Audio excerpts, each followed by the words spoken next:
Je ne saurais commencer mon intervention sans parler de nos deux camarades sous mandat de dépôt aujourd'hui au niveau de la prison de Rebeuss, à savoir Massata Samb et Mamadou Niang. Les deux camarades qui ont été victimes de l'incurie d'un soi-disant président de l'Assemblée nationale qui a tout fait sauf dire la vérité. Par l'incompétence et l'incurie de cet épouvantail, aujourd'hui, nos deux camarades sont encore en prison. S'il s'était considéré comme président de l'Assemblée nationale, s'il avait fait respecter le règlement intérieur de cette Assemblée, on n'en serait pas là aujourd'hui. Donc, nous leur disons simplement de tenir bon. Nous leur disons que nous ne les oublierons jamais. Le combat ne fait que commencer. Nous précisons également que le verdict, le délibéré, avait été prévu lundi dernier et qu'il a été reporté pour le 2 prochain. Le 2 janvier, je veux dire. Mais ce report ne fait que nous renforcer. Nous les attendons de pied ferme. Nous annonçons d'ores et déjà que nous allons demander une contre-expertise de ce certificat d'hospitalisation. Ce certificat médical qui a été dressé, établi par un lieutenant de l'armée sénégalaise qui n'est aucunement habilité à dresser un pareil document, surtout à l'hôpital principal. Nous demanderons cette contre-expertise judiciaire parce que d'aucuns disent que cette bonne dame n'est pas du tout en point. Ils ne devront pas être condamnés sur du faux, sur des mensonges. Et ce régime nous a habitués au faux et aux mensonges. L'affaire de Adji Sarr en est une illustration. Donc, rien que pour ça, nous vous informons que nous allons demander une contre-expertise judiciaire. Donc, à nos deux camarades, nous leur demandons de tenir compte et que le combat ne fait que commencer. Avant d'avancer dans mes propos, il me plairait également de revenir sur la justice au Sénégal. Cette justice qui est aujourd'hui utilisée comme un bras armé du régime, cette justice qui est chargée de bâillonner les opposants, de matraquer, d'emprisonner le bas peuple et de s'ériger en bouclier pour le régime et ses acolytes.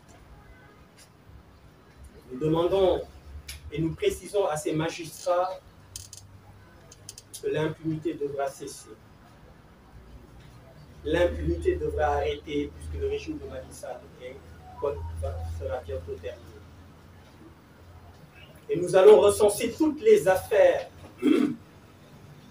qui ont été très mal jugées. Et tous ces officiers de police judiciaire, tous ces magistrats seront poursuivis conformément au code pénal. Nous ne pouvons pas accepter dans un pays de droit, considéré comme un pays de droit, que de pareils actes soient posés. Donc à ces magistrats, on leur demande qu'il vaut mieux tard que jamais de se ranger dans la légalité, dans la dignité, et d'arrêter d'appliquer à la lettre les injonctions de ce régime du président de la République. Donc il est temps que ça cesse. C'est avec beaucoup d'amertume, beaucoup de pincement au cœur que je m'exprime sur ce qui est appelé aujourd'hui le rapport de la honte. Ce rapport du coup des comptes, de la Cour des comptes.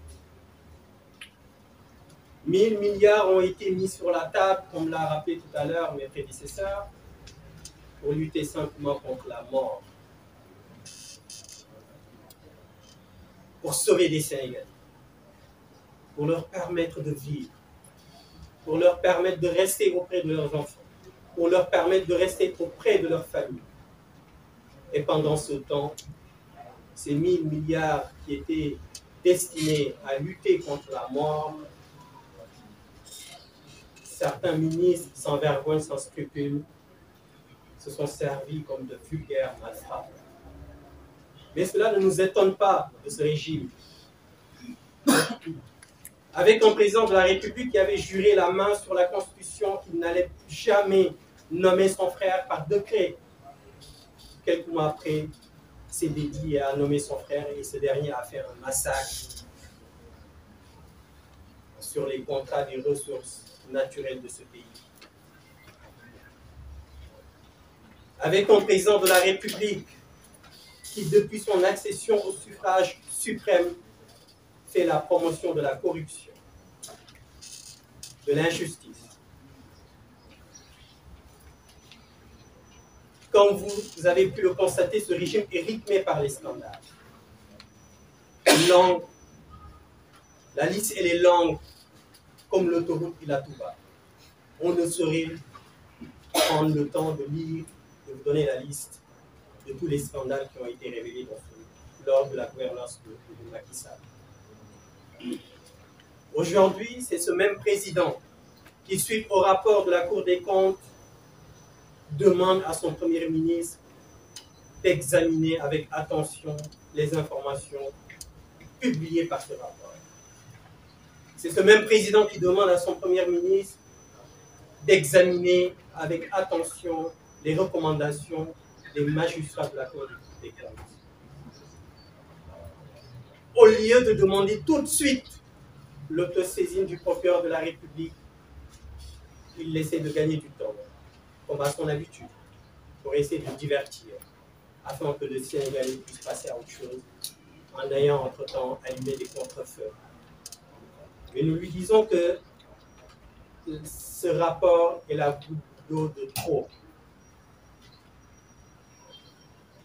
Ce pays ne peut plus continuer à être dirigé de cette façon, à être dirigé par un régime qui s'adonne à la kleptocratie, par un régime qui fait la promotion de la corruption, comme je l'ai dit tantôt. J'ai été la semaine dernière au tribunal, au palais de justice, pour assister au procès de nos deux camarades. Il ne s'agit pas, mes propos ne vont pas vers une promotion, une légitimation du vote ou de la corruption. Mais ce rapport me permet de préciser le décalage qui existe entre le traitement entre les Sénégalais. J'ai assisté la semaine dernière, comme je l'ai dit tantôt, au tribunal, au palais de justice, à des Sénégalais qui ont été jugés pour certains. Mais deux m'ont frappé. L'un a volé 20 000 francs dans les bus Tata. Et il a écopé de 6 mois de prison ferme. L'autre a volé 180 000 francs CFA. Il a écopé d'1 an de prison ferme. Pendant ce temps, le beau-frère du président de la République, selon le rapport de la Cour des comptes, son ministère a surfacturé plus de 2 milliards de francs CFA. Ce monsieur va paisiblement à ses occupations et à côté de sa famille, de ses enfants, passe les fêtes de réveillon tranquillement et va passer la fin de l'année tranquillement avec sa famille, pendant que ces deux personnes que j'ai citées croupissent en prison pour 20 000 francs CFA et 180 000 francs CFA. Pendant ce temps, le loser de Yoff continue lui aussi à vaquer à ses occupations. Lui qui est incapable de justifier des dépenses de plus de 49 millions. Et que dire de Moustapha Diop? Où sommes-nous? Sommes-nous dans une république ou bien dans une république bananière Je pense plutôt que nous sommes dans une république bananière. Mais ce qui m'inquiète le plus, c'est qu'en fait, le peuple a l'air brebis. J'ai l'impression que le peuple sénégalais est insensible à l'injustice. Il convient de rappeler que ce pays a été bâti sous le travail, sous l'endurance, sous la pugnacité, avec le don de soi de nos vénérés chefs religieux, Sidi Hadji Malick Sy, Serigne Touba Khadimou Rassoul, Baye Niass, Mame Limamou Laye. Tout le travail qu'ils ont fait, le président de la République est en train de les anéantir. Nos valeureux guides religieux qui ont passé toute leur vie à faire la promotion de la justice, de l'équité, des valeurs. Ce travail qu'ils ont fait est en train d'être abattu par le président de la République depuis 2012. Donc il est temps que ce peuple se réveille. Quand nous avions annoncé le concert de casserole le 31 décembre, certains esprits chétifs se sont adonnés à un discours moralisateur sans fondement, en disant que c'est une occasion ou bien c'est tellement républicain qu'on peut et on ne doit rien faire. Nous le rappelons que le président de la République depuis 2012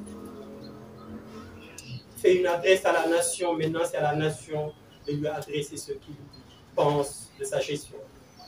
Donc nous invitons tous nos compatriotes, nous invitons tous les Sénégalais sur le territoire national et de la diaspora de faire ce concert de casserole. Pour rappeler au président de la République que s'il est là, c'est parce que les Sénégalais l'ont voulu. Et maintenant, les Sénégalais ne veulent pas de lui. Il est temps qu'il s'en aille avec son régime. Et nous leur disons également que la justice sera faite, que tous les ministres qui sont mouillés de près ou de loin à tous ces scandales seront poursuivis.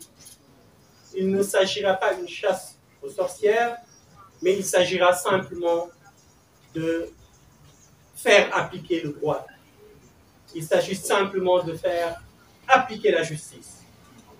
Donc, qu'ils le sachent, tout ce qu'ils feront, ils seront poursuivis. Même si le président de la République, dit-on, bénéficie d'immunité, mais nous avons bien vu. Aujourd'hui, nous avons le cas de la Guinée, le président Dadis Camara qui est poursuivi.